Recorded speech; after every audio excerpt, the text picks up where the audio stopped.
एक बार गौतम बुद्ध के शिष्य ने उनसे पूछा, जब हम दुखी होते हैं तो हमें क्या करना चाहिए? बुद्ध ने उसे एक कथा सुनाई।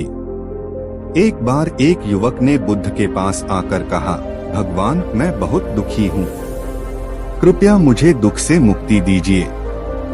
बुद्ध ने उसे एक कठिनाई से भरी जिंदगी के बारे में कथा सुनाई। एक शिकारी एक दिन जंगल में घूम रहा था।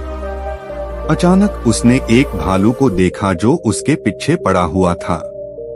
वह भालू बिल्कुल ही अच्छे से दिख रहा था।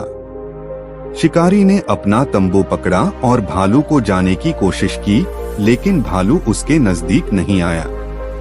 शिकारी ने अधिक उत्सुकता से भालू के पीछे धावा किया, लेकिन भालू उससे फिर भी बच गया। शिकारी ने थक कर छोड़ दिया। थोड़ी देर बाद वह भालू के पीछे एक गुफा में पहुंचा, जहां वह ने उसे बिल्कुल ही अकेला देखा। भालू की आंखों में दर्द था और शिकारी ने समझा कि शायद उसने किसी से झगड़ा किया होगा। वह शिकारी वापस आया और अपने दोस्तों को साथ लेकर गुफा में चला गया।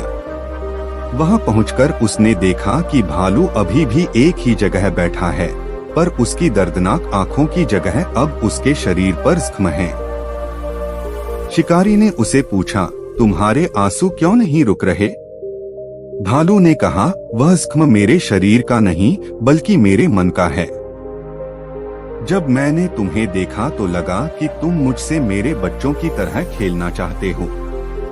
मैंने तुम्हें बचाने की कोशिश की, पर तुमने मुझे मारने की कोशिश की। शिकारी ने उससे माफी मांगी और उसे छोड़ दिया।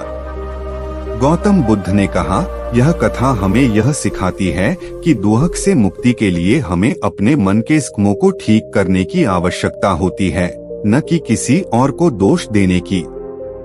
हमें अपने दुख को समझना और उससे सीखना चाहिए ताकि हम अपने आप को सुधार सकें।